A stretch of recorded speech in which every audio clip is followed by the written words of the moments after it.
Good evening, everyone. Thank you for coming. I know many of you. My name is Ann Corso. I'm the executive director here at the Michener Art Museum. And I'm thrilled to welcome you all to the second installment of the Putman Arts Leader Lecture Series, and to introduce our wonderful speaker, Dr. Thayer Tolles, as she talks about the special exhibition, Monuments and Myths, the Marica F Sculptors, Augustus, Saint-Gaudens, and Daniel Chester French. As Monuments and Myths asks us to think about whom we memorialize and whom we mythologize, it seems appropriate for me to take a moment and read you our land acknowledgement. So bear with me one moment. The Michener Art Museum is on the ancestral and spiritual homeland of the Lenape. Their unbroken relationship to this land has survived forced removal and diaspora. And as a center for creative expression in the Delaware Valley, we recognize their work as caretakers and creators in the region. And we commit to learning from Lenape culture and providing a space for their current perspectives in our work. And as most of you know, the traveling exhibition, Monuments and Myths, is a well-timed opportunity to assess and impact the intersections of two leading American sculptors at the turn of the 20th century. Their works, both public and private, serve as barometers of the political and social and artistic conditions of the past and present.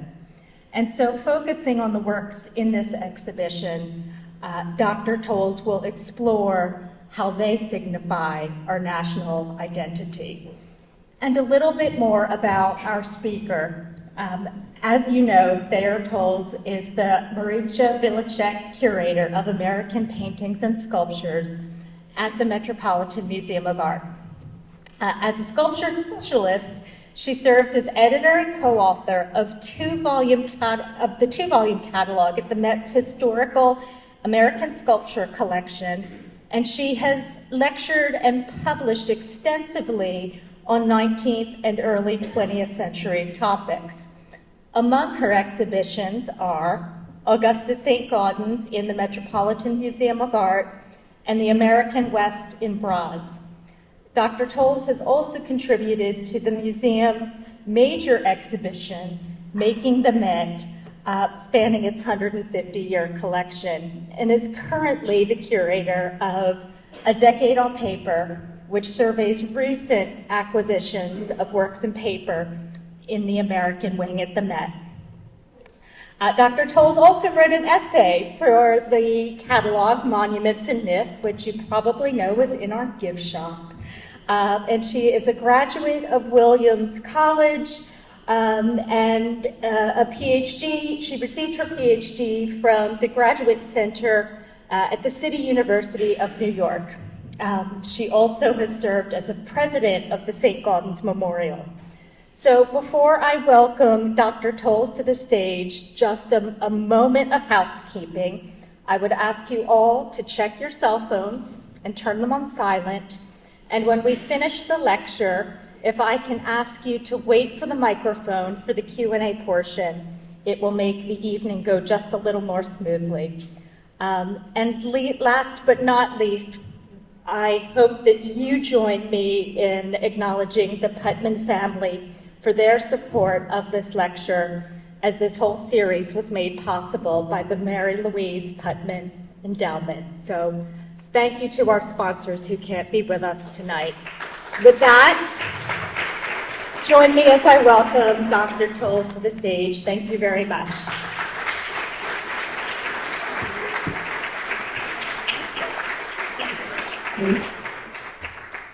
Good evening. How do I sound way in the back there, okay? All right, excellent. Well, let me just get organized here. This is my first visit to the Michener, and I want to thank Anne Laura Igo and Jen McHugh for the invitation to speak and for the warm welcome. I too would like to thank the Putman family for the lecture, endowing this lecture series, and I'm honored to be the second speaker in this series. I'm also so pleased that the Saint-Gaudens French Show overlaps with the exhibition George R. Antonison, Meditations on the Human Condition, on view here till October 13th, and it's such a treat. Where are George and Ellen? I can't see. It's hard to see. Oh, there you are. Hi. It's such a treat to be here with you tonight. I've had the pleasure of knowing them for now more than 2 decades, so it's a lot of worlds coming together. So as Anne mentioned, I'm here tonight to speak in conjunction with the exhibitions Monuments and Myths, the Marica F Sculptors, Augustus Saint-Gaudens, and Daniel Chester French. And it's on view here through January 5th, so you have plenty of time to see it and see it again. It looks really beautiful here. I can say that because I saw it this is its third and final venue. I saw it in Nashville, and every venue takes on its own character, and it's just really smart and beautiful here. And so museum exhibitions, as many of you know, are years in the making, and this, of course, sculpture shows are particularly complex. All the crates and the pedestals and sculptures, although they look solid, and they are very heavy, they are also very fragile too. So there's a lot of detail that goes into this work. This show is co-organized by the American Federation of Arts, Chesterwood and National Trust for Historic Preservation Site, and the Saint-Gaudens Memorial in partnership with the Saint-Gaudens National Historical Park. And as you can see, these 2 installation views are chock-a-block with objects. There are about 70 sculptures or objects in this exhibition, from small-scale early efforts by these 2 artists to portraits and ideal works, to models for and reductions after some of their best-known monuments. And most of these works in the exhibition come from the artist's former summer homes and studios, so Chesterwood in Stockbridge, Massachusetts, and Saint-Gaudens National Historical Park in Cornish, New Hampshire.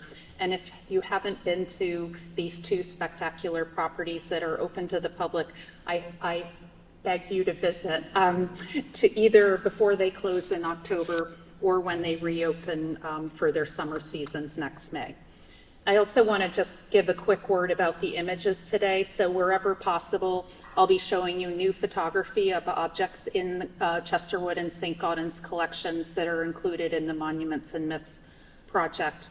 So I want to give great credit to their photographer, Bruce Shores, and a little bit of nepotism because he also works at the Met, and he's done a lot of work for the sculpture I work on. I also want to give a shout out to Christian Gianelli, who did the exhibition installation photography here, which looks so beautiful. So why am I here? I was not a curator for this exhibition. I want to make sure that curatorial credit is given to Andrew Eschelbacher, formerly of the AFA and now at the Amon Carter Museum, Dana Pilson and Donna Hassler at Chesterwood, and Rick Kendall, Louisa Dispenseri, and Henry Duffy at St. Gaudens. And Henry is an emeritus curator, and he is somewhere back there tonight. When you're up here, you really can't see that much, so I don't know where Henry will find you. So why am I here? I think the most direct connection that Anne mentioned is that I authored an essay for the accompanying catalog. I've also focused my scholarly interests on Saint-Gaudens, Daniel Chester French, and other 19th and early 20th century American sculptors as a curator in the Met's American wing. And indeed, much of my writing and thinking about these 2 artists over the last 3 decades has been framed not about their monuments, but about the smaller scale works, especially those at the Met. My other connection that Anne mentioned is that for the past 7 years, I've been president of the Saint-Gaudens Memorial, which is the nonprofit partner of the Saint-Gaudens National Historical Park, and is the co-organizer of the Monuments in this exhibition. I refer to it as my other full-time job. Well, with all the disclaimers, let's jump in here. Speaking a little bit more broadly about the state of American sculpture scholarship, I would say that until recently, with several noticeable exceptions, much of the writing about American sculpture, including my own, has been monographic, focusing on fairly linear artistic trajectories. I'm happy to say that really things have changed a lot in the last few years. There's some really exciting scholarship being done to unsilo artists across, and that this new group of scholars is thinking about the contextual questions about these sculptors' works across issues of race, class, gender, labor, national identity. We're also thinking more critically about sculpture, especially monuments, with respect to their impact and intent, past and present, as well as issues of history versus memory. So history being what actually happened versus memory, how something or someone is remembered. Thus, the Monuments in this exhibition project came at an ideal moment when we're assessing and recontextualizing long-held assumptions about historical American sculpture. And the exhibition and accompanying publication are part of this expanding body of scholarship that builds on existing literature. It's sort of a building block process. So as Anne mentioned, this project examines the intersecting significance of Saint-Gaudens and French, who were the most important sculptors of America's Gilded Age. Their public work shaped the visual and cultural landscape at the turn of the century. So what I will do a little bit tonight, but it takes place much more fully in the exhibition, is to look at their careers and monuments in new contexts, understanding them as critical, if only partial storytellers of their time. So I show you two examples here.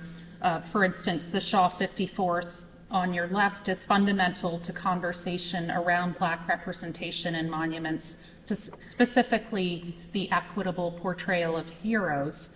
While over the past century, the seated Lincoln has been a site that reflects ever-shifting sociocultural values. And I can only skim the surface of these broad topics tonight and commend you to the essays in the catalog by Renee Ader, Phil Deloria, and Kevin Parnell that reframe the work of Saint-Gaudens and French and available in the gift shop. I'm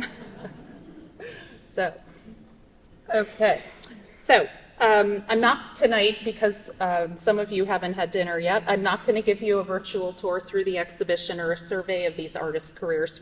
We just don't have enough time for that. Rather, what I'd like to do tonight is to focus on this talk on some specific points of intersection between Saint-Gaudens and French.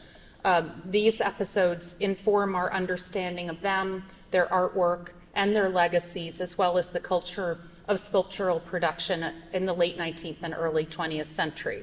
So I'm going to start off with one revealing example, just to get us thinking about the many ways that we can experience these makers and their works. Then we're going to go backtrack a little bit in time, and I'll introduce the artists as aspiring professionals, as I did in my catalog essay, using as a case study of two portrait busts that are in the show. And then I'm going to follow up with some additional examples of what I'm calling cross-pollination between the two artists, Saint-Gaudens and French. So this talk admittedly has several distinct chapters that I hope, when woven together, will give you an overarching sense of these sculptors and their legacies. Well, on Sunday, February 15th, 1891 at 10:30 p.m., Daniel Chester French and Augustus Saint-Gaudens arrived at the home of William Tecumseh Sherman on West 71st Street in New York City. He'd been a commanding general of the United States Army who led Union forces on the triumphant, if controversial, March to the Sea through Georgia in 1864.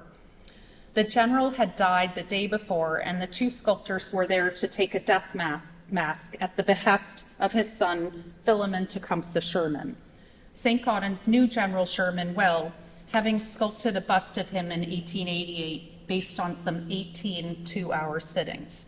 So here on the left, we see the realistic life-size portrait. It's practically pulsating with detail, from the furrowed brows and hawkish glare to the hard-set jaw, and my favorite detail, the askew bow tie.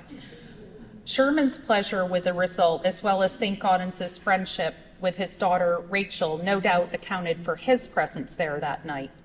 For French's part, he'd sculpted a portrait bust of Sherman's brother John, a U.S. Senator from Ohio, a commission that he earned through French's father, who was a judge. So thus, the two most influential sculptors of the moment were gathered together at Sherman's deathbed due to their previous work for the family. When the time came to approach the task at hand, Sherman's granddaughter recalled that Saint-Gaudens was, quote, unable to take the death mask, so French did it. Apparently, Saint-Gaudens was overcome with emotion, and French, steady and businesslike, completed the task successfully. To those who know both these artists well, that pretty much sums up their personalities succinctly. Understandably, the result is a stark contrast from Saint-Gaudens' vividly powerful bust, especially when you experience them in the exhibition as they are displayed side by side. The death mask remained in the Sherman family until Philemon Sherman donated it to the New York Historical Society in 1932. Well, that evening at the Sherman home is but one example of how these two sculptors interfaced at the forefront of their profession during the high water mark of Civil War memorialization. Months later, French would spend the summer in the rural retreat of Cornish, New Hampshire, working in Saint-Gaudens' studio as a guest. A year later, Saint-Gaudens would receive the coveted commission for New York Sherman Monument, incorporating the facial features from his portrait bust of the general into the publicly cited equestrian sculpture. And at the same time, French was creating his iconic Millmore Memorial, a private yet also universal meditation on death that set a new standard for American funerary sculpture. And as we'll see later on, the Sherman Monument remained a reverberating point of connection between these two sculptors. But now let's go back to their origin stories, as it were, because they inform the very different routes that each navigated to reach career highs as monumental sculptors. Saint-Gaudens was born in Dublin, Ireland in 1848. He was the son of a French father and an Irish mother who brought him to New York as an infant. His hardscrabble route to becoming a sculptor is characterized by artisanal labor, rigorous training, and diligent networking. He had a lower middle class immigrant background and only a grade school education, making him a social outsider to potential patrons. He readily acknowledged this fact as a young artist, but quickly overcame it through innate talent and a very charismatic personality.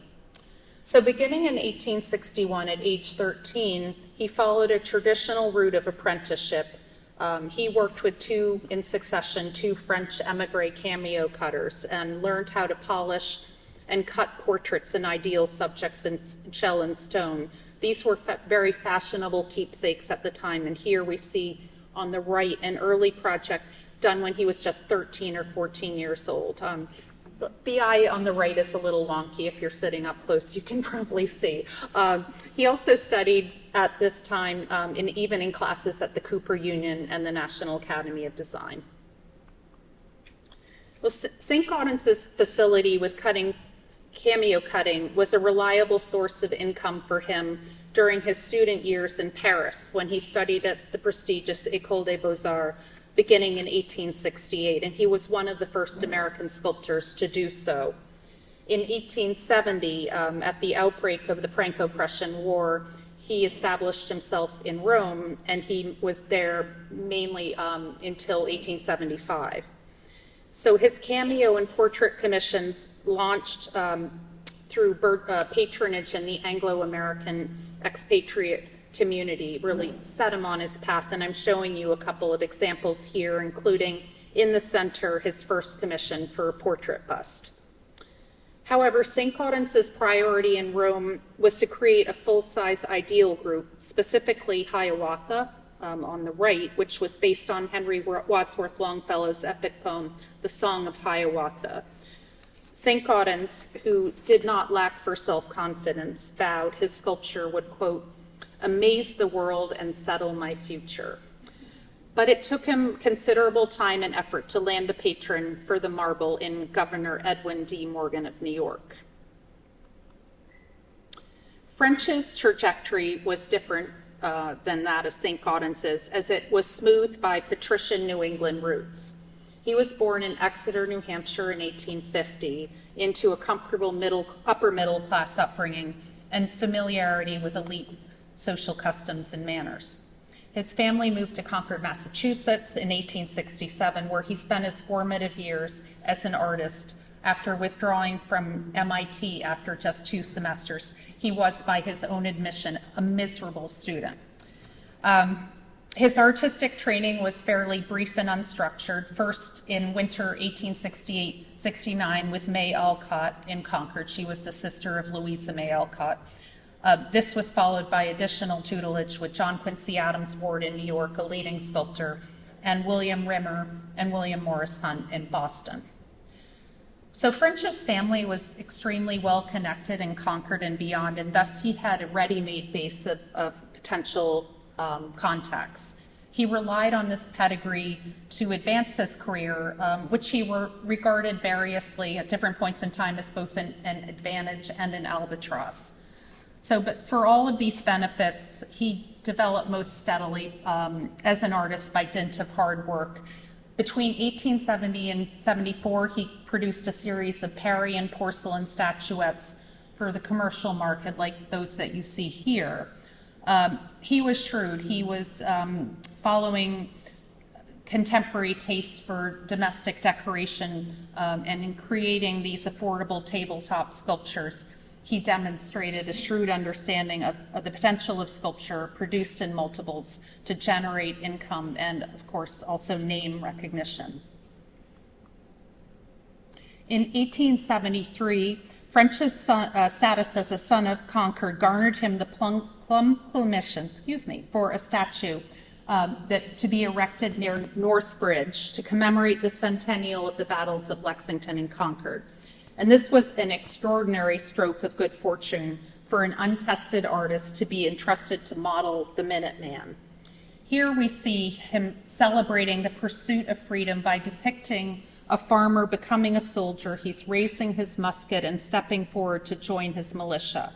And then, as you can see, the plow at his side has a discarded coat on it, and the plow is a symbol of the land he will defend. The monumental bronze was unveiled on April 19th, 1875, Patriots' Day. However, the 25-year-old French was far from home, and he was in Italy, working in Florence in the studio of American expatriate sculptor Thomas Ball. So although we do think of them now as foremost as monumental sculptors, Saint-Gaudens and French both developed their professional reputations by using domestic scale portrait busts and reliefs as promotional springboards. They did this to construct professional status that would bring them the commissions for the iconic monuments we remember them for today. And so I'd like to spend a little time looking at these 2 portraits, which are displayed side by side in the exhibition, Saint-Gaudens' William Maxwell Evarts and Daniel Chester French's Ralph Waldo Emerson. These 2 together exemplify how these sculptors coalesce notions of public and private to earn the attention of patrons, critics, and fellow artists. And at the same time, they succinctly reflect Saint-Gaudens and French's different backgrounds and career trajectories, not to mention marketing strategies. Indeed, I would say that many of the portraits, I could have picked others, but many of them that they completed early in their career are encoded, if you will, with this ambition. While they are now overshadowed by their signature monuments, they are fundamental to understanding what drove these artists to succeed as public sculptors. So now we'll just consider each in turn. So William Maxwell Evarts was a distinguished New York attorney and politician who served as chief counsel for the U.S. on the Geneva arbitration. This was a tribunal assessing sanctions against Great Britain for aiding the Confederate cause during the Civil War. Saint-Gaudens met Evarts in Rome in 1872, and Evarts promised him that he would sit for his portrait when Saint-Gaudens was back in New York. And Saint-Gaudens did come back the next year, and Saint-Gaudens went and did sittings at the sculptor, or at Evarts's home on East 15th Street. Saint-Gaudens understood immediately the potential for this portrait to boost his career, for the obvious reason that Evarts was a public figure with national, if not international, recognition. So here we see he's combined a naturalistic portrait with a classicizing bare chest, undercut shoulders, and a so-called herm termination. And this mixing of real and ideal was very common in portraiture at the time.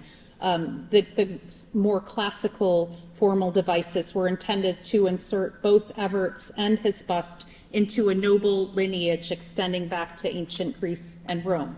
So the head is truthful and I would say even unsparing in the rendering of the hawk-like nose, thin lips, and sunken-lined cheeks. But Evarts was very pleased with this bust, so much so that he recommended Saint-Gaudens to complete portraits of other well-heeled clients. And so we see that Evarts, both the man and the portrait bust, were instrumental in launching Saint-Gaudens' success when he returned from Rome in 1875. And he hoped that this bust would be sort of a sales tool, if you will, to improve his chances to win potential commissions, especially the coveted one for the monument to Admiral David Glasgow Farragut in New York. Saint-Gaudens is, from the beginning, was a savvy marketer in terms of exhibiting his work, getting it out in front of critics, and he showed this portrait in the 1876 Centennial Exhibition in Philadelphia, a World's Fair that was visited by a staggering 10 million people. So this was, needless to say, it was the major art event of the year, and it offered him an opportunity to introduce his work to a mass audience. And it's noteworthy that newcomers, Saint-Gaudens and French, both participated. French sent a plaster model of the Minuteman to Philadelphia. Meanwhile, Saint-Gaudens, who was now 28 years old, was continuing to curry favor with Evarts. He noted that his support, quote, would greatly aid me in my career. I am fully aware that at my age, with so few large works to point to, I must be content to labor for reputation, unquote. So during the process of pursuing the Farragut order, Saint-Gaudens honed his powers of salesmanship through contact with established patrons in New York and really infiltrating the cultural elite through these introductions that people like Evarts were making for him. And finally, in December 1876, he earned this hard-sought commission, and this really marked the transition from being a sculptor, sort of trying to get up there, to one of emerging national attention, in no small part due to Evarts's well-connected support. Now, for his part, after French returned from Italy in 1876, he had a 2-year stint in Washington, D.C., producing allegorical sculptures for government buildings. These orders were earned through the contacts of his father, Henry Flagg French, who at that point was serving as Assistant Secretary of the U.S. Treasury. Senior French played an outsized role in his son's developing career through well-meaning nepotism. And as he wrote to him, quote, father writing son, my notion is that business will not come to you without the help of your friends. So I like to think of him, maybe he was an early helicopter parent in establishing connections, and I say that kindly, that certainly benefited younger French. French resettled and conquered Massachusetts in 1878, where he hoped to secure orders from local residents, both to jumpstart his fledgling career and to lead to a major commission.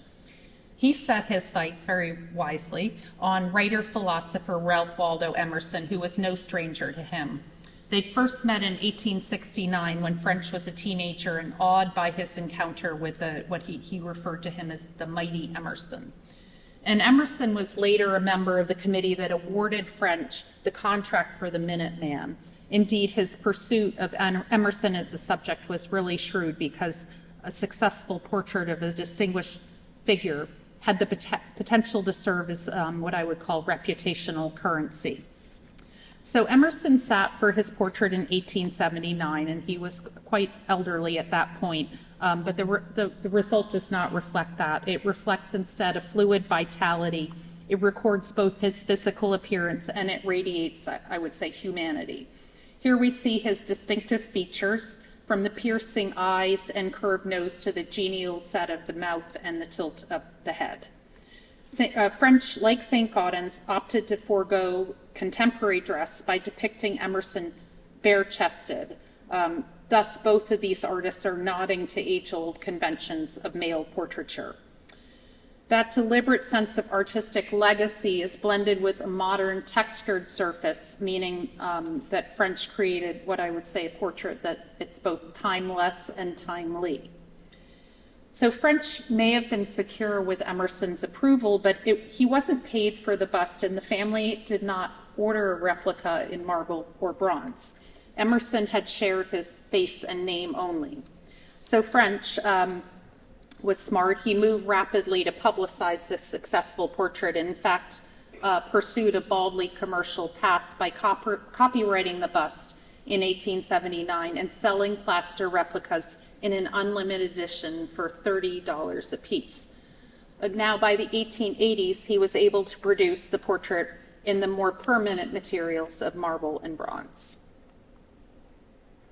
So what were the legacies of these two portraits? Moving back to Saint-Gaudens, by 1880, when he returned from Paris, where he'd gone to model the Farragut Monument, the Everts marble had receded from public view to a private family heirloom, having served its intended promotional purpose.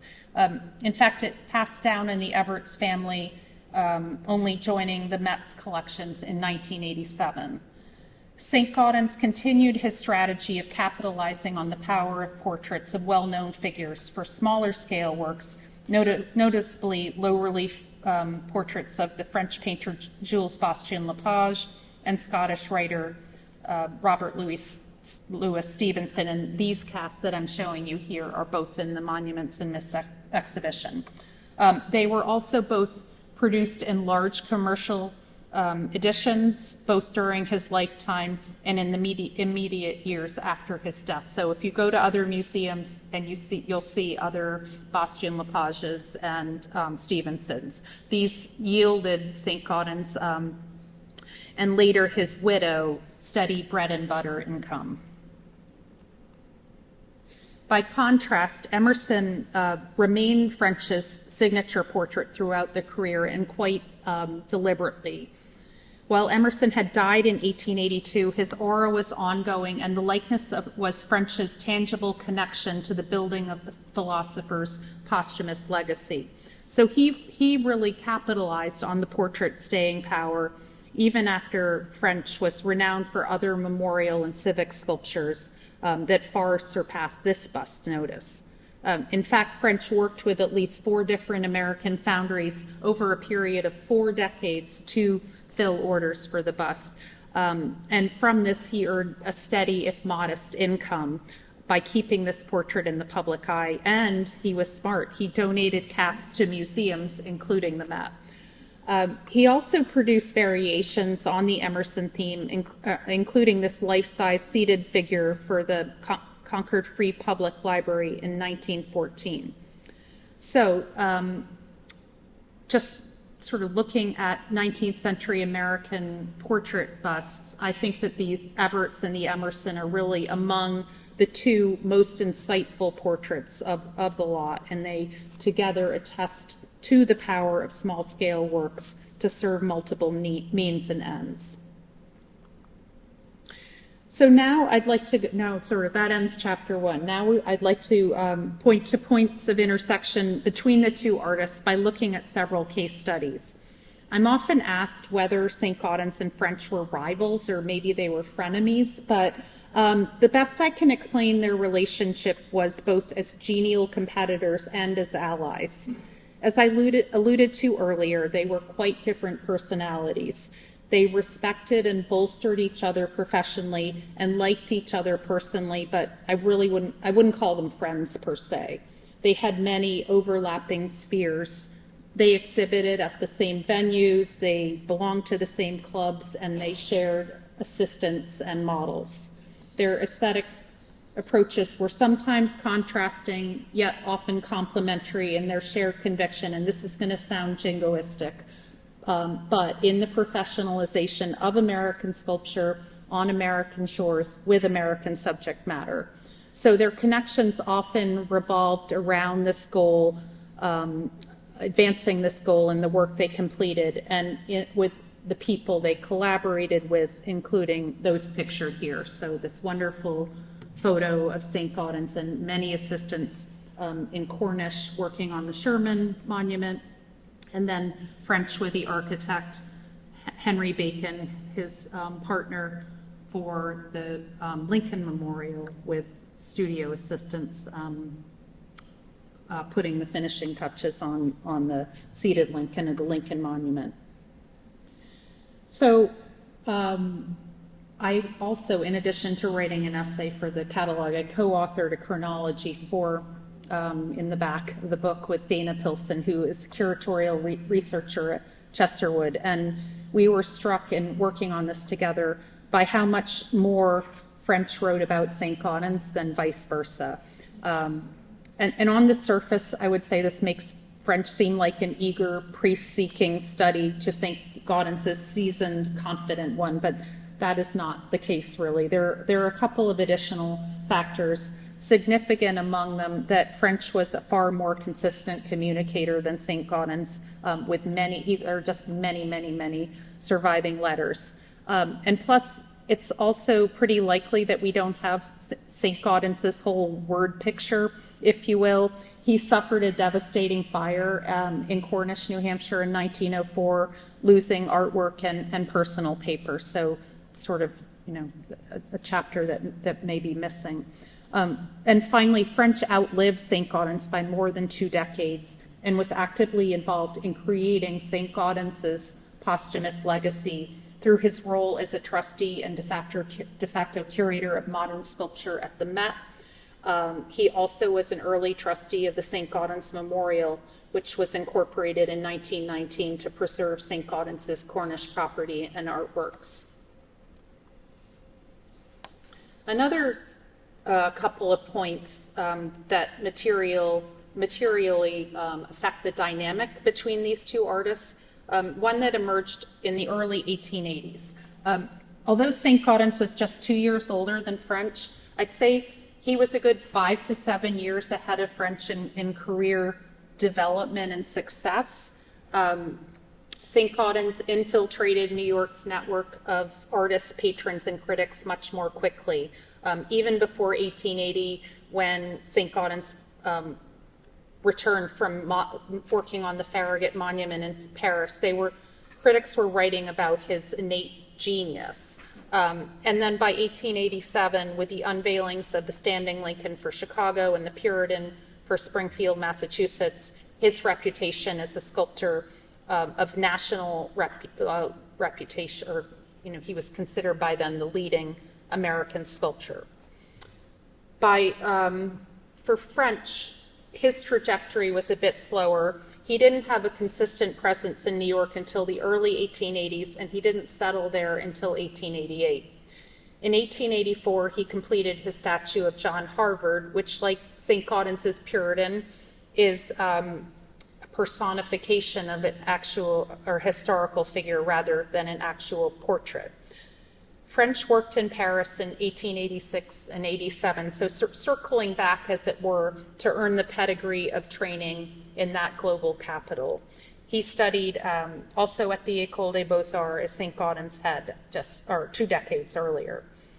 And it wasn't until the late 1880s that French was fully established with the completion of the Thomas Gallaudet sculpture honoring the influential educator of deaf people. Well, French acknowledged that this course of becoming the go-to sculptor with leading patrons and critics, as he put it, was a bit more arduous than Saint-Gaudens's. He often jockeyed for position, and a case in point is his warning Saint-Gaudens from recommending a young non-hearing sculptor to receive the Gallaudet commission. He wrote to French in 1887, quote, "What are you doing in my huckleberry pasture anyway?" But such instances of friction were rare. A year later, French sought feedback from Saint-Gaudens on the Gallaudet model. French's wife, Mary, recalled that he briefly postponed their wedding after Saint-Gaudens said the legs were too short, so that he could address the issue. And French said, "When you can pin Saint-Gaudens down and get a real criticism from him, it is better than anybody's." And so I love this. In her biography of French, Mary French writes that, "So she got married on the hottest day in August in Washington, D.C. instead." So another factor, although, as I mentioned, Saint-Gaudens and French seldom may have been rivals, that's partly because from early on in his career, Saint-Gaudens refused to enter into competitions for monuments. One example of things just working out for him was a failed competition for a statue of Lincoln for Chicago that ultimately landed Saint-Gaudens the contract in 1884. In 1881, before this competition, French had written to his brother Will, confessing, quote, "I should hesitate before I undertook a statue of Lincoln. It would be almost impossible to make anything out of the subject." Funny when you think about it, right? It's in bringing together Saint-Gaudens' Lincoln with French's later ones, as in the monuments in this show, that prompts one to consider how Saint-Gaudens' representations of Lincoln served as a complementary springboard for French's. So we see the standing Lincoln for Nebraska unveiled in 1912. That's on the far left on the back. And then, of course, the seated one for Washington, dedicated in 1922. And so in this installation view, French's seated and standing reductions are the two in the center of the four, and while Saint-Gaudens are flanking it left and right. And so I would say, as representations of Lincoln, they're all interrelated yet unique. And of course, it is ironic, given what the quote I read about French, that it's French, not Saint-Gaudens, who ultimately produced the iconic portrait that's embedded in our visual consciousness at the one at the Lincoln Memorial. So, getting back to the public sculpture thread, from the 1890s through the 1920s, there were just so many commissions for public sculpture to be had, from monuments to decorative sculpture, for buildings, so much so, in fact, that both Saint-Gaudens and French frequently declined them. They couldn't possibly do all that were offered to them. And so they recommended current and former studio assistants and students for these orders. Although its presence was temporary, I want to use as another case study the World's Columbian Exposition held in Chicago in 1893. This was conceived as a celebration of American technological and cultural progress on a grand civic scale. For American sculptors, it was a professional and aesthetic coming of age. Saint-Gaudens served as an advisor to the architect Daniel H. Burnham, the fair's director of works, and both he and French were jurors for the Department of Fine Arts, tasked to select the American sculpture that was displayed there. So Saint-Gaudens, who was most definitely an elder statesman by then, used his influence to delegate career-enhancing commissions, many to some of his former assistants. So, for instance, Frederick William McMonnies, who produced this on the right, the multi-figure Columbian fountain, and to French in the center, his colossal gilded republic, a 24-foot-high female allegory of the United States. So these were situated at opposite ends of the lagoon in the fair's court of honor, and Saint-Gaudens himself was represented only by the 18-foot sheet metal Diana on top of the agriculture building. And it's at far, far left. You can barely make it out. It's on the dome. It had previously been installed on the tower of Madison Square Garden in New York and removed because it was considered out of scale. French displayed additional outdoor works at the fair, as well as several pieces in the Fine Arts Building. Most notable was his plaster model of his Angel of Death and the Sculptor from the Millmore Memorial, and I'm showing you a later marble version at the Met, because if you look in photos, installation photos from the fair, it's like this tiny little dot, and it's very hard to make up. It was a very crowded art display. However, at the fair, this sculpture enjoyed celebrity status, attracting attention for its poignant representation of a winged angel of death staying the hand of a young sculptor in the prime of life.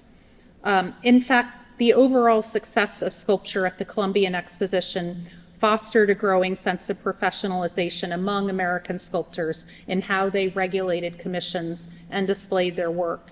And this resulted in the formation of the National Sculpture Society in 1893, an organization for figurative sculptures that thrives to this day. And as you might imagine, both Saint-Gaudens and French were founders of the National Sculpture Society. And evidence of the staying power and vibrancy of the organization is that we have a fellow of the National Sculpture Society in our midst tonight, George Antonison, and we also have the executive director, Gwen Peer, here. So that's it's a wonderful coming together. So it also in 1893, you may recall, was the year that Saint-Gaudens received the commission for the Sherman Monument. And so now I want to return to Sherman to give both a final example of the supporting roles that Saint-Gaudens and French played for each other, and to consider it more broadly.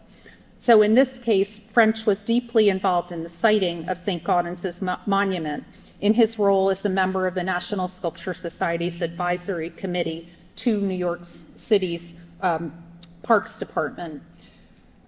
When it was finally determined to place the sculpture at 5th Avenue and 59th Street in Grand Army Plaza, Saint-Gaudens wrote to French that he considered it, quote, a most honorable and beautiful location, unquote. It hadn't been his first choice, though. A location near Grant's tomb had been, but he made considerable efforts to improve the site, especially having trees removed to expand the limited viewing space. And Saint-Gaudens had requested French's committee help in this matter, not getting as far as he wanted. He reported to French that one of his studio assistants had plied the men who were cutting the branches with whiskey. And, quote, they became very enthusiastic in their cutting.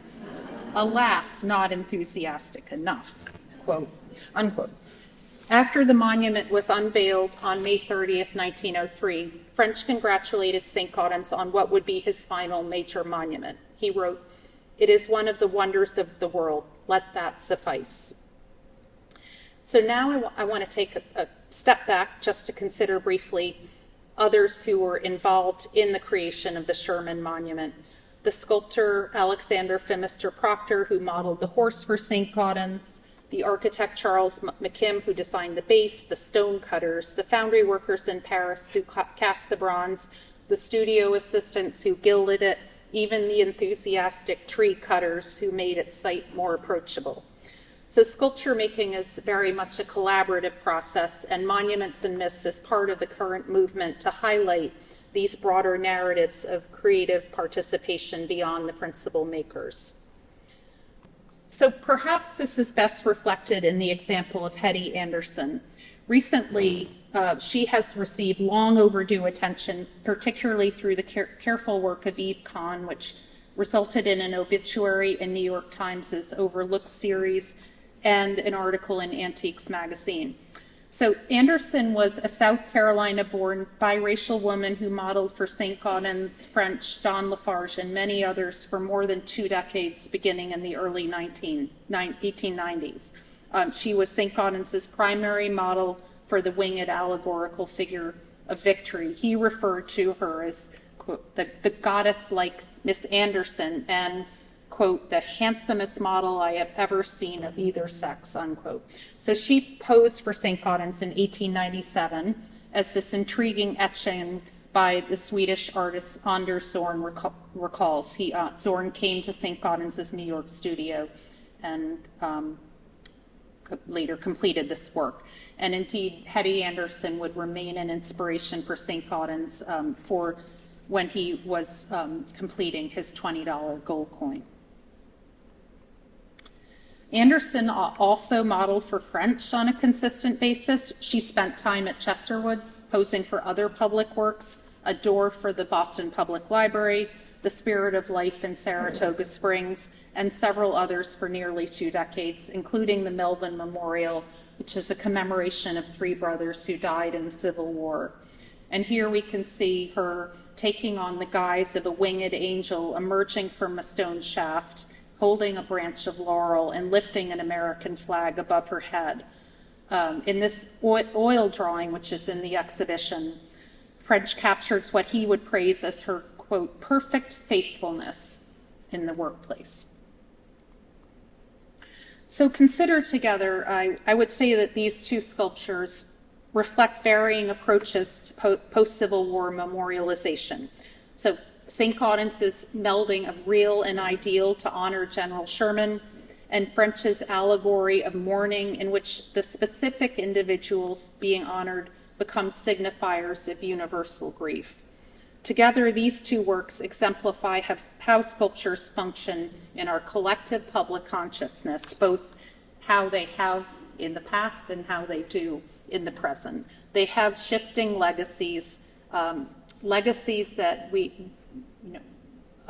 resonate differently to all of us. We all bring different identities and life experiences to bear on our relationships with these objects.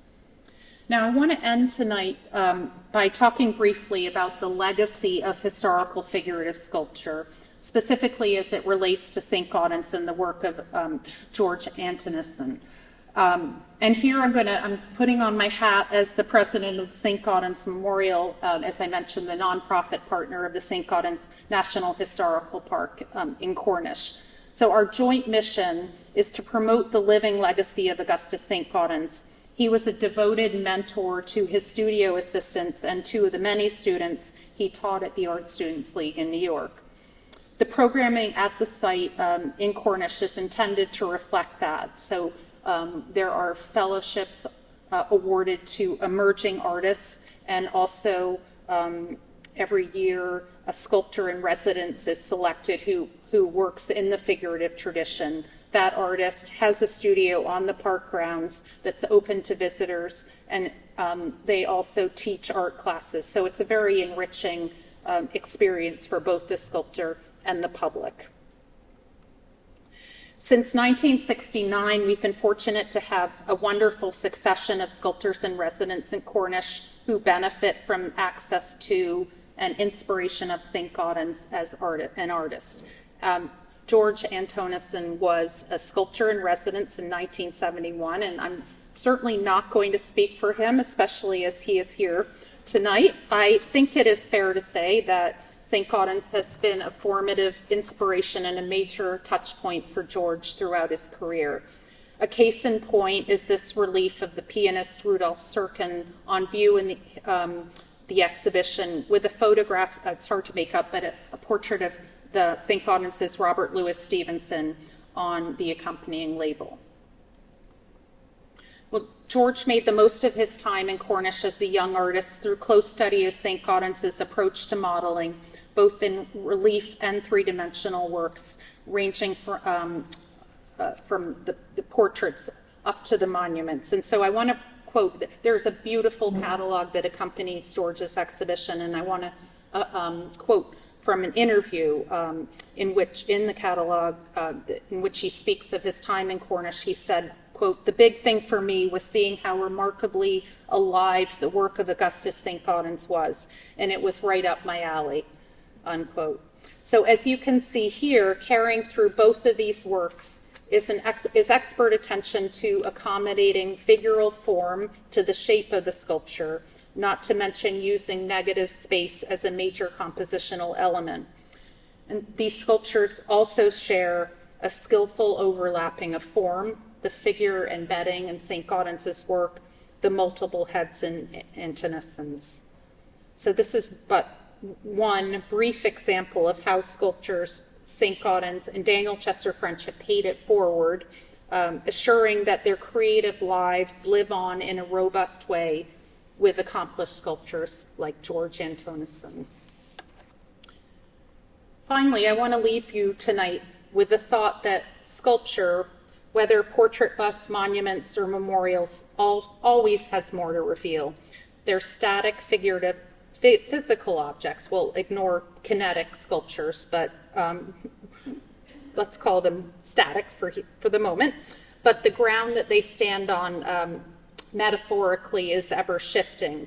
And I'm looking forward to many more enriching conversations about Saint-Gaudens and French that Monuments and Myths and other exhibitions, and events will generate in coming years. And I'm also very excited about the ongoing and vital tradition of figurative sculpture. So thank you for your time and attention this evening.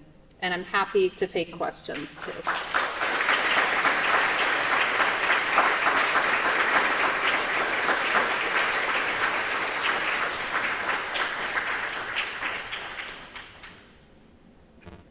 Okay. Hi. Oh, then I don't have to repeat the question if you have a microphone. While visiting the French estate, I was intrigued by the fact that in his studio, he had train tracks going outdoors. Yes. And my question was, were the majority of his statues meant to be outdoors? And was that a common practice at the time for sculptors? The majority of his civic public works were intended to be outdoors. I think that was brilliant. So when you visit Chesterwood, there are train tracks that go under the floor of the studio out onto the grounds. And so French, he would move the sculptures onto sort of like a flatbed train almost, and wheel it out so he could study the composition in natural light, and of course, time of day, time of year, weather effects are all so important for viewing sculpture outdoors. So great for bringing that up.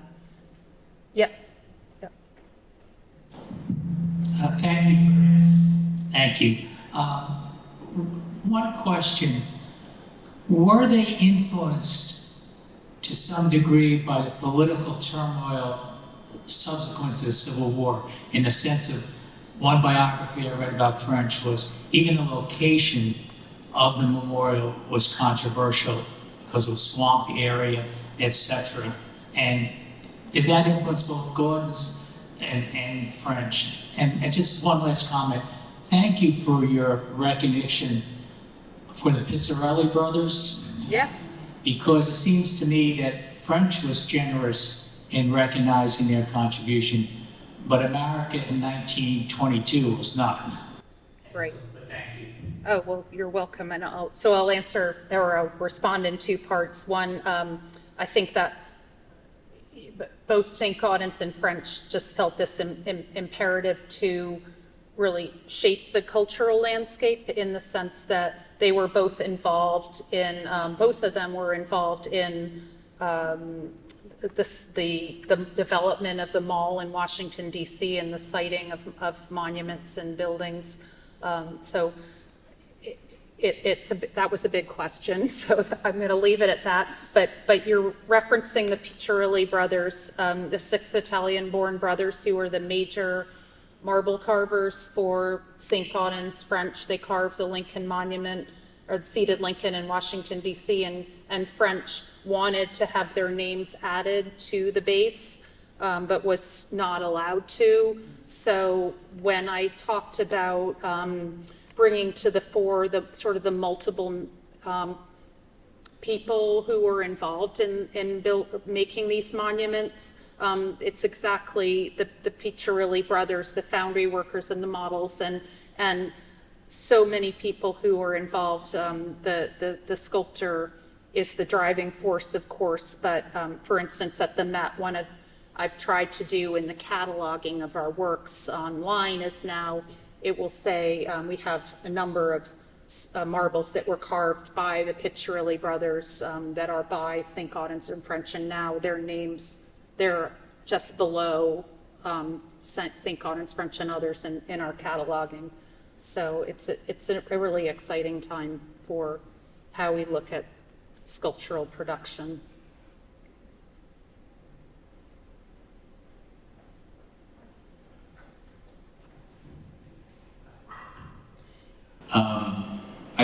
I see that they did Lincoln, they did Sherman, and at the same time, there was all this Confederate commemorations going on and lost cause stuff. Did either of them ever accept commissions for Confederate? Good question, and sort of is the answer. Well, I'll explain. I will start with Saint-Gaudens because he did not engage with any Confederate monuments. He did model a portrait bust early in his career of Chief Justice Roger Taney, which was installed until very recently in the Supreme Court room in the U.S. Capitol, but it was removed after 2020. There's also a bust of John Calhoun that's at Saint-Gaudens that it's attributed to Saint-Gaudens. It's not thought to be Saint-Gaudens. He was a South Carolina-based Secretary of War, Vice President under Jackson and so forth. And so, sort of for Saint-Gaudens. French, he completed 2 memorials for Atlanta. One of them there's a study for in the exhibition, the Jesse Parker Williams Memorial, which is in a cemetery near Atlanta. The other memorial to Samuel Spencer. Sorry. Both of these men served for the Confederacy. They were not these. I'm not. They're both receiving a lot of attention and reinterpretation. They were commemorated, or the memorials were intended to commemorate their business achievements rather than their service.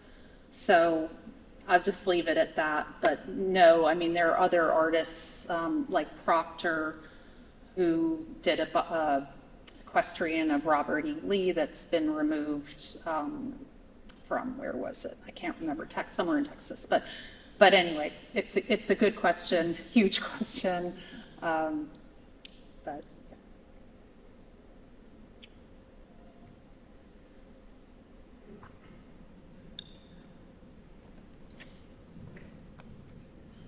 So to follow up on the last question, was it about geography, where they were, or was it for political reasons that they did not want to? I think it was a combination of, as I mentioned, just the abundance of commissions. It could be political. I candidly don't know a whole lot about their either artist's political views, but I think geography had something to do with it. Of course, Saint-Gaudens died in 1907, so a lot of the lost cause memorialization happened after that, and French what I haven't done is sort of look to see if many of French's circle of former studio assistants and mentees, let's call them, did do Confederate memorialization. I haven't sort of taken it to that next level. Thank you all so much. This has been really fun, and I think the show looks beautiful, so congratulations to all of you here at the museum for taking it on. All right, have a great evening.